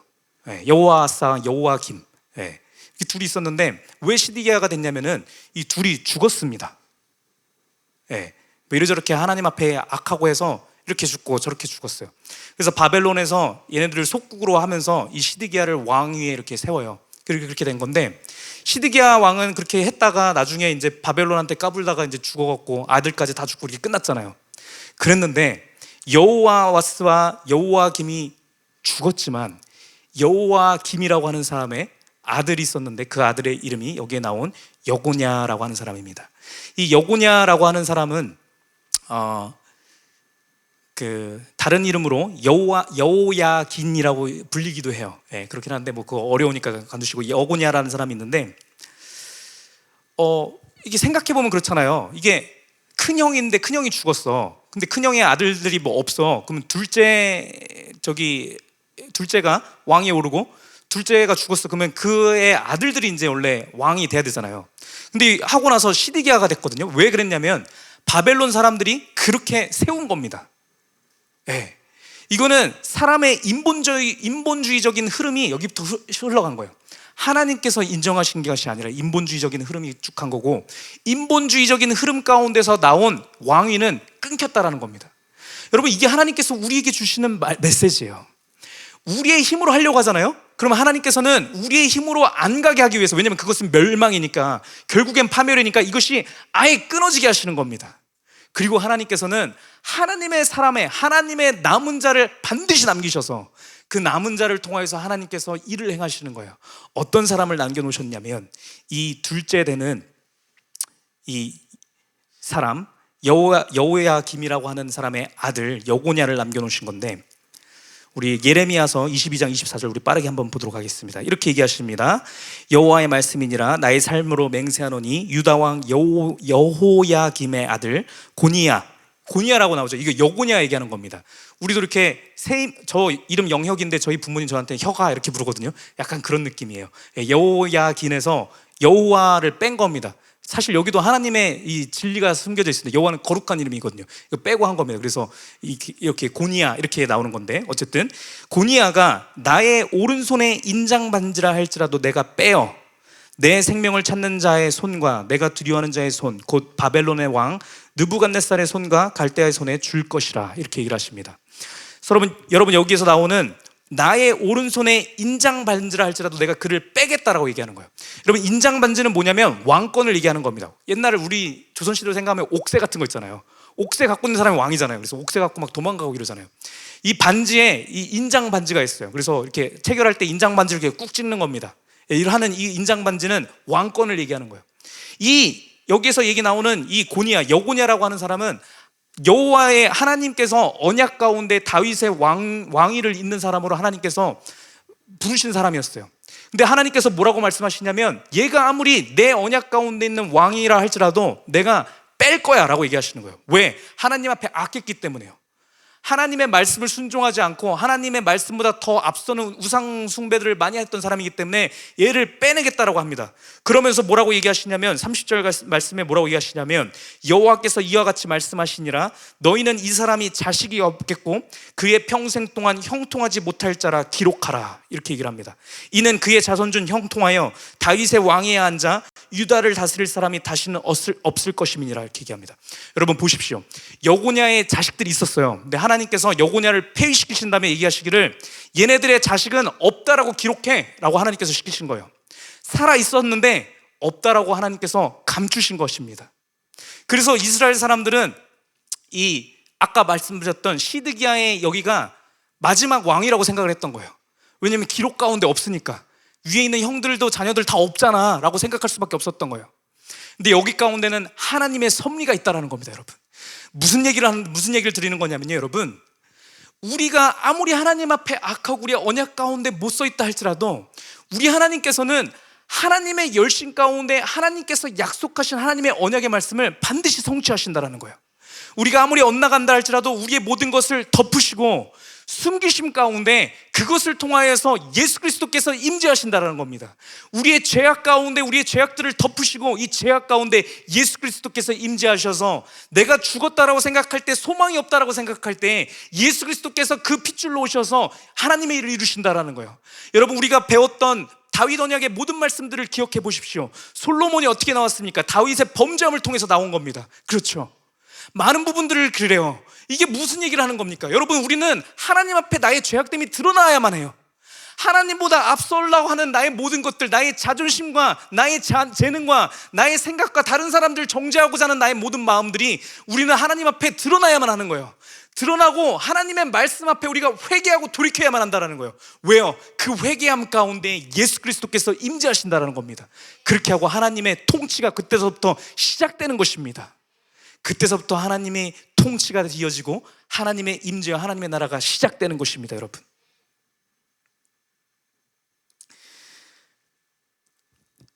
참 얘기할 게 많은데 시간이 많이 흘렀네요. 여러분, 이 여고냐의 후손들이 이제 숨어서 이렇게 살다가 이 여고냐의 후손 중에 누구가 있냐면 수룹바벨이라는 사람이 있습니다. 이 수룹바벨이라고 하는 이 사람이 여고냐의 손자쯤 되거든요. 네. 이 사람 됐을 때는 바벨론의 포로였잖아요. 바벨론이 또 멸망합니다. 누구한테 멸망하냐면 페르시아가 이제 옵니다. 페르시아가 이제 딱 얘기하거든요. 성경에는 바사라고 나오죠. 바사, 페르시아입니다. 그때 왔을 때, 이 바사 제국에 있을 때, 이 바사 제국에서 이 유대인들 중에 한 명을 지도자로 뽑아갖고서는 이제 얘네 동네로 이제 보냈는데, 그 사람이 수룹바벨입니다. 여고냐의 후손. 이 수룹바벨에 대해서 하나님께서 말씀하시는 말씀 우리 한번 보도록 하겠습니다. 학개서 2장 23절 말씀입니다. 만군의 여호와가 말하노라, 스알디엘의 아들 내 종 수룹바벨아, 여호와가 말하노라, 그날에 내가 너를 세우고 너를 인장으로 삼으리니 이는 내가 너를 택하였음이니라. 여러분, 하나님께서 인장에서 여고냐를 빼겠다라고 했잖아요. 그렇죠? 그리고선 숨기셨다라고 했는데, 수룹바벨을 통하여서 다시 내가 너를 인장으로 삼겠다 얘기합니다. 수룹바벨은 하나님 앞에 선한 사람이었어요. 이 사람은 뭐 했냐면 돌아와서 성전을 다시 재건했습니다. 무너진 성전을 다시 세운 거, 뭐 한 겁니까? 교회를 다시 온전한 하나님의 집으로 짓는 그 작업 가운데 동참한 사람입니다. 사람이 짓는 바벨탑이 아니라 하나님이 손수 지어주시는 그 집을 짓는 그 사역 가운데 동참한 자, 예배를 세우는 자, 교회를 다시 온전케 세우는데 부르심을 받은 자였어요. 여러분, 우리 모두가 이러한 자가 되기를 축복합니다. 이러한 자들 가운데 하나님께서 다시 이거를 내 인장에다 끼겠다라고 얘기를 하시는데, 여러분, 이 예수 그리스도의 이 계보를 통해서 말씀해 주시는, 이걸 통해서 얘기해 주시는 것은 무엇이냐면, 하나님께서 이렇게 남은 자들을 통하여서 하나님의 일을 이끌어 가신다라는 거예요. 우리 교회도 이 교회의 주인은 하나님 되시고 예수 그리스도 되시기 때문에 예수님께서 여러분 이 교회를 이끄십니다. 우리가 잘못하고 어떻게 한다 할지라도 우리의 잘못은 덮으시고 다른 하나님의 선한 하나님의 목자를 하나님께서 불러주셔서 이 교회를 다시 재건시키시고 예배를 온전히 세우셔서 하나님께서 통치하시는 온전한 하나님의 나라로 하나님께서 만드시는 것을 우리가 믿었으면 좋겠습니다. 하나님께서 행하시는 그 일 가운데 내가 그 도구가 되길 원합니다라고 우리가 마음 먹었으면 좋겠습니다. 하나님께서 그 일을 위하여서 우리를 다 불러 모으신 것을 우리가 믿었으면 좋겠습니다. 여러분, 수룹바벨이 이렇게 되지만 수룹바벨은 하나님께서 왕으로 삼으신 게 아니에요. 이 페르시아의 이 시대 가운데 총독이었습니다. 총독. 그리고 나서 계속 신분은 뭐였냐면 계속 종이었어요. 그렇죠? 섬기는 나라가 있었고 거기 밑에 종으로 있었다라는 거예요. 여러분, 이 사실을 잘 알아야 됩니다. 종으로 우리가 있었을 때에 이 종된 나를 통하여서 예수 그리스도께서 결국에 오시는 거예요. 내가 왕으로 군림하고 있을 때에는 결코 하나님의 나라가 임재할 수 없다라는 거예요. 하나님께서 신실한 다윗을 부르셔서 이 하나님의 나라를 온전히 세우려고 하셨고, 그 이후에 솔로몬과 뭐 이런저런 왕들이 있었지만 아무리 뭘 어떻게 해도 사람으로는, 사람이 왕이 돼서는 결코 하나님의 나라가 지어질 수 없다라는 겁니다. 우리가 아무리 신앙이 좋고 내가 아무리 하나님 앞에 올바로 서 있는 것 같아 할지라도 내가 내 힘으로 내 생각으로 무언가를 해보려고 하는 순간 그것은 바벨탑이 될 수밖에 없다라는 거예요. 그래서 하나님께서는 우리로 하여금 철저하게 종이 되게 하신다라는 거예요. 우리가 종이 되게 하신 다음에 종된 나의 모습을 통하여서 예수 그리스도께서 온전한 통치자 되시는 왕으로서 이 땅에 오시는 겁니다. 우리 교회 가운데 오시는 겁니다. 여러분, 그렇기 때문에 우리 2026년 맞이하여서 제가 목사라는 직위 가운데 이곳에 있고, 우리 또 목사님 계시고 강도사님들 계시고 장로님들 계시고 모든 우리 리더급의 우리 간사들을 통하여, 간사들을 비롯하여서 회장님들, 많은 사람들, 우리 여기 보니까 다 리더들이네요. 지금 보니까 다 리더들인데, 여러분, 우리 또한 어떠한 자가 되어야겠습니까? 우리는 종이 되어야 되는 겁니다. 여러분, 종이 될 때 예수 그리스도께서 우리 가운데 임재하시는 겁니다. 오셔서 우리의 통치자가 되시는 겁니다. 우리는 교회의 모든 사역을 할 때 나의 힘을, 모든 것을 빼놓고 오직 예수 그리스도만 의지해야만 하는 줄로 믿습니다. 그렇게 할 때 하나님께서 일하실 것입니다. 여러분, 마지막으로 우리 다윗 언약의 전체 말씀을 읽고서는 예배 마치도록 하겠습니다. 우리 사무엘하 7장 8절부터 13절까지 말씀을 볼 것인데, 제가 이 말씀 오늘 준비하면서 하나님께 먼저 큰 은혜를 받았습니다. 1월 1일 첫날 가운데 하나님께서 이 말씀을 보는데 저희 눈을 뜨게 하시면서 보게 하시는데, 이 말씀을 우리가 나에게 주는 말씀으로, 각자에게 주시는 말씀으로, 또 우리 교회에 주시는 말씀으로 우리가 받았으면 좋겠습니다. 그렇게 할 때 이 시간 가운데 하나님께서 각 사람과 이 언약을 맺어주실 줄로 믿습니다. 우리의 인생 가운데 우리가 같이 살아갈 이 하나님의 나라, 이 교회를 통하여서 하나님께서 어떻게 이끌겠다라고 말씀하여 주시는지 그 말씀을 우리가 믿음 가운데 바라봤으면 좋겠습니다. 우리 같이 8절 말씀 읽도록 하겠습니다. 시작. 그러므로 이제 내 종 다윗에게 이와 같이 말하라. 만군의 여호와께서 이와 같이 말씀하시기를, 내가 너를 목장 곧 양을 따른 데에서 데려다가 내 백성 이스라엘의 주권자로 삼고. 잠깐 멈추겠습니다. 하나님께서 말씀해 주십니다. 우리 각자 여기저기서 양을 몰던 우리들입니다. 각자 가서 우리 일상에서의 뭐 이런저런 거, 뭐 먹고 살기 위해서 이런저런 것들을 하지 않습니까? 각각 직장이 있고 이런 것들을 하던 우리들인데, 하나님께서 뭐라고 말씀해 주시냐면, 양을 따르는 목장 치는 거, 너 일상생활에서 하던 일을 하던 거에서 내가 너를 데려다가 내 백성 이스라엘의 주권자로 삼겠다라고 얘기하십니다. 오늘 우리 오전 말씀도 그렇고, 여러분, 우리 그 2026년을 여면서 우리 담임 목사님 통해서 부어주시는 그 말씀은 여러분 우리가 특별하게 받아들여야 됩니다.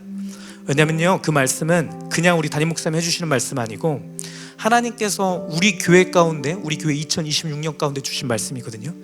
하나님께서 뭐라고 우리에게 말씀 주셨냐면, 다 기억하시죠? 우리 지난주 말씀 오늘 계속 이어서 하고 있으니까 선물 주시겠다고 했거든요. 선물. 어떤 선물이냐면, 너 한 사람을 통하여서 주변이 살아나는, 주변이 영생을 얻게 되는 그 선물을 내가 너희에게 주겠다, 이 교회 가운데 주겠다라고 말씀하신 것입니다. 여러분, 그 동일한 말씀입니다. 하나님께서 뭐라고 얘기하셨냐면, 너가 더 이상 양떼를 모는 그러한 목자 정도가 아니야. 너는 어떤 자냐면 내 백성 이스라엘의 주권자가 될 것이야 라고 얘기를 하는 것입니다. 하나님의 통치를 대리하여서 대리통치하는 대리통치자로 내가 너희를 삼겠다 얘기하신 겁니다. 9절 말씀 읽겠습니다. 시작. 내가 가는 모든 곳에서 내가 너와 함께 있어 내 모든 원수를 내 앞에서 멸하였은즉 땅에서 위대한 자들의 이름같이 내 이름을 위대하게 만들어 주리라. 하나님께서 우리의 이름을 위대하게 만들어 주신다고 얘기하셔요. 여러분, 이 말씀 가운데서 우리 제대로 알아야 됩니다. 위대하게 우리의 이름을 만들어 주시는 이유는 우리가 진짜 위대해지고 사람들에게 칭송받기 위함입니까? 오늘 말씀을 제대로 들으셨으면 아시겠지만 그렇지 않은 것입니다.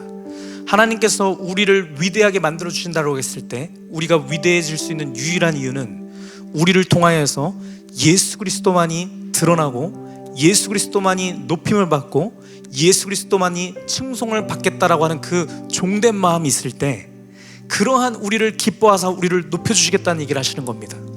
여러분, 2026년 동안에 우리 각 한 사람 한 사람이 하나님의 말씀을 따라서 높임을 받는 순간들이 많을 거라고 저는 생각을 합니다.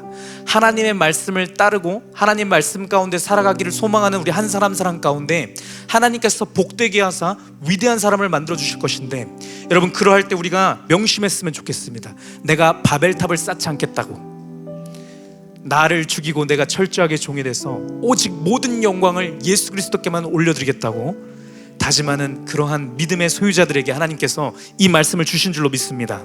10절 말씀 읽겠습니다. 시작.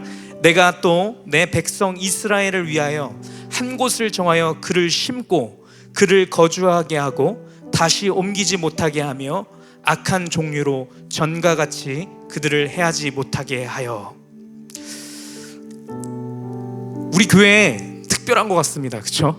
천안에서 온 분들만 몇 명입니까 지금? 막 투애분 영화 보고서는 인천에서 갑자기 누구 오기도 하고요.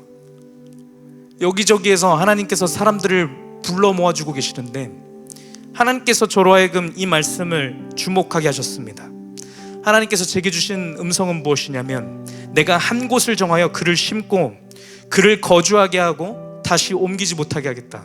여러분, 이거를 저는 뭘로 봤냐면, 요즘 시기 가운데 우리 모이는 우리 모든 지체들, 하나님께서 이 교회를 앞으로 우리 평생 동안 거주할 교회로 불러부어 주시는 그런 사람이라는 믿음이 있습니다.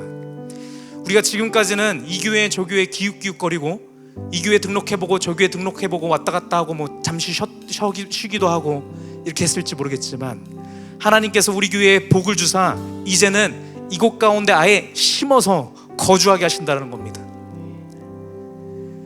우리 이 교회를 온전한 하나님의 나라로 만들게 하기 위해서 하나님의 말씀 앞에 모든 주도권과 모든 우선순위를 드리는 하나님의 사람들을 불러 모으셔서 여기에 심으셔서 뽑히지 않게 하시는데, 말씀하시기를 전과 같이 악한 종류로 하여금 그들을 해하지 못하게 하시겠다 말씀하십니다. 여러분, 각 사람 한 사람이 말씀을 최우선 순위로 두고서는 살아가는 이 교회된 우리들이 모여 있을 때, 여러분, 전과 같이 악한 종류가 와서 우리를 흔들지 못할 것입니다. 우리를 분열시키지 못할 것입니다. 흩어뜨려서 우리 가운데 다툼이 있게 하지 못할 것입니다. 여러분, 왜냐하면 우리는 모두가 말씀만을 최우선순위로 삼고 있고 내가 올라가려고 하지 아니하고 하나님께서 임재하기만을 기다리고 있는 사람들이 모여있는 곳이기 때문에, 여러분, 우리 가운데는 다툼이 있을 수 없다라는 거예요. 흩어질 수 없어요. 서로에게 시기하고 질투하고 서로를 정죄할 일이 없는 것입니다. 여러분, 이곳이 하나님의 나라가 된 것을 소망하고 그것을 믿음 가운데 바라봄으로 이곳에 모여서 우리가 예배를 드릴 때마다, 교제를 할 때마다 서로의 성도의 교제를 통해서 우리는 힘을 얻게 될 것입니다. 생명을 얻게 될 것입니다. 이 주의 능력을 받아서 우리 각자 있는 곳 가운데서도 이 영생의 능력을 퍼뜨려주는 그런 축복의 통로들이 다 되어질 것입니다. 여러분, 11절 말씀 같이 읽겠습니다. 시작. 전에 내가 사사에게 명령하여 내 백성 이스라엘을 다스리던 때와 같지 아니하게 하고 너를 모든 원수에게서 벗어나 편히 쉬게 하리라. 여호와가 또 내게 이르노니 여호와가 너를 위하여 집을 짓고. 여러분 11절 말씀 초반에 뭐라고 얘기하냐면 전에 내가 사사에게 명령하여 내 백성 이스라엘을 다스리던 때와 같지 아니하게 하겠다 얘기하십니다. 여러분 우리 믿음의 선배님들은 참 멋지시고 참 대단하시고 진짜 제가 뭐 계속 할 때마다 이 얘기 많이 하죠. 진짜입니다. 진짜 이렇게 존경하고 있습니다. 그런데 우리 세대는 더 온전할 겁니다, 여러분. 왜냐면요, 하나님께서 예전에는 기름 부으셔서 그 기름 부으심을 받은 사사와 같은 목자를 통하여서 말씀을 이렇게 강력하게 이렇게 주셨었거든요. 근데 우리 세대는 어떤 세대냐면요, 여러분, 우리 희재 형제도 비롯하여서 여기 있는 한 사람 한 사람, 수영이도 그렇고 한 사람 한 사람 어떠한 자가 될 것이냐면 하나님께서 얘기해 주시기에 누구를 통해서 내가 나의 말을 해주는 것이 아니라 하나님께서 직접적으로 말씀해 주신다라는 거예요. 부족한 저를 통해서 말씀 듣는 게 얼마나 번거롭습니까, 여러분? 그렇게 하게 되면 저 또한 저의 의의가 서게 될 수밖에 없는 거예요. 제가 대단한 사람이 되는 줄 알고 제가 이렇게 얘기해 갖고 하는 것은 하나님께서 원하시는 방향이 아니라는 거예요. 하나님께서 원하시는 것은 무엇이냐면 각 사람 한 사람에게 하나님께서 말씀해 주기를 원하신다는 거예요. 여러분 그게 온전한 거예요. 내가 하나님부터 말씀을 들어서 하나님의 음성을 들었는데 그러고 나서 저를 만나서 얘기하고 있는데 제가 받은 말씀하고 똑같은 거예요. 여러분 이게 신비한 일이 아니라는 거예요. 당연한 거라는 거예요. 왜요? 한 성령이신 한 하나님께서 우리 가운데서 역사하시기 때문입니다. 여러분 그 교회가 파워풀한 거예요. 그 교회가 하나님이 임재하시는 하나님의 나라인 것입니다. 여러분 그 어떠한 사람도 거들뱅이처럼 뭐 그냥 누가 먹을 거 주는 거 찌끄레기를 먹고 있는 그곳이 하나님의 나라가 아니고 모든 한 사람 한 사람이 하나님과 온전한 관계를 맺고 하나님의 말씀을 직접 들을 수 있는 그곳이 여러분 아름다운 하나님의 나라인 것입니다. 하나님께서 우리에게 약속하신 것이 그것입니다. 그렇기 때문에 우리가 기도하면서 하나님 앞에 매달려야 되는 거예요. 하나님, 내가 하나님으로부터 직접 말씀을 듣기 원합니다. 영영 목사님이 얘기해줘서 내가 거기 가운데 은혜 받는 거 말고 하나님, 나도 내가 말씀을 볼 때에 하나님의 말씀 내가 직접 듣기를 원합니다. 하나님, 나에게 말씀하시는, 나의 가정 가운데 말씀하시는, 나의 관계 가운데서, 내 친구과의 관계 가운데서 필요한 말씀들을 하나님 나에게 보내주세요라고 사모하는 마음으로 하나님 앞에 그렇게 기도하고 간구해야 되는 겁니다. 여러분, 예배 시간 때마다 우리 금요 기도회 때 각자의 기도 시간 가운데 골방에 혼자 들어가서 하나님을 향해서 부르짖어야 되는 거예요. 여러분, 하나님, 제가 하나님의 음성을 듣기를 원합니다. 그렇게 할 때 하나님께서 언약의 말씀을 맺어주신 것처럼 하나님께서 이렇게 얘기해 주시는 거예요. 내가 옛날처럼 사사들을 통하여서 말씀을 주던 때와 같지 아니하고 내가 직접 내가 너희에게 말씀을 줄게. 내가 너를 위하여서 집을 지어줄게. 여러분, 하나님께서 만들어주신다는 이 집이 어떤 집입니까? 여러분 그 집은 우리 영혼 가운데 있는 집입니다. 그렇죠? 우리 안에 있는 모든 것을 허무시고 우리를 성전 자체로 만들어주신다라는 거예요. 여러분, 우리가 그 하나님을 기대하면서 소망하면서 2026년 가운데 이 말씀을 붙들고 우리가 하나님 앞에 기도하는 한 해가 되었으면 좋겠습니다. 하나님, 제가 하나님의 음성을 직접 듣고 하나님과 1대1의 교제를 나누기 원합니다. 우리 이 소망을 가지고 이 시간 가운데 하나님을 향하여서 두 눈 감으시고 우리 손 들고 하나님 앞에 기도하며 나가도록 하겠습니다. 기도합니다. 아버지 하나님, 감사합니다. 오늘도 우리에게 말씀을 부어주시니 감사합니다. 다윗의 언약을 통하여서 주신 말씀이 아버지, 나와 하나님과의 1대1의 언약의 말씀인 것을 이 시간 가운데 말씀하여 주시니 감사합니다. 아버지 하나님, 말씀에 의지하여서 내가 이 말씀이 소망되게 하여 주시니 감사합니다. 아버지, 성령 하나님께서 이 시간 가운데 임재하여 주셔서 아버지, 우리 각 사람 가운데, 각 영혼 가운데 이 소망이 넘쳐나게 하옵소서. 아버지 하나님께서 말씀하여 주시고 약속하여 주신 것처럼 아버지, 생명의 강이, 아버지, 생수의 강이 이 시간 가운데 흘러넘칠 것을 믿습니다. 아버지, 우리 온 교회 가운데 아버지 흘러넘치기를 축복합니다. 아버지, 허물고 아버지 메말랐던 모든 영혼 가운데 아버지, 이 생수의 강이 이 시간 가운데 흘러넘치게 하옵소서. 모든 사람들이 각자의 입술을 열고 아버지 하나님 앞에 아버지, 저의 눈이 비록 뽑혀있는 상태이지만 아버지, 이 상황 가운데서도 아버지, 주의 말씀이 옳다라고 믿습니다라고 고백하게 하옵소서.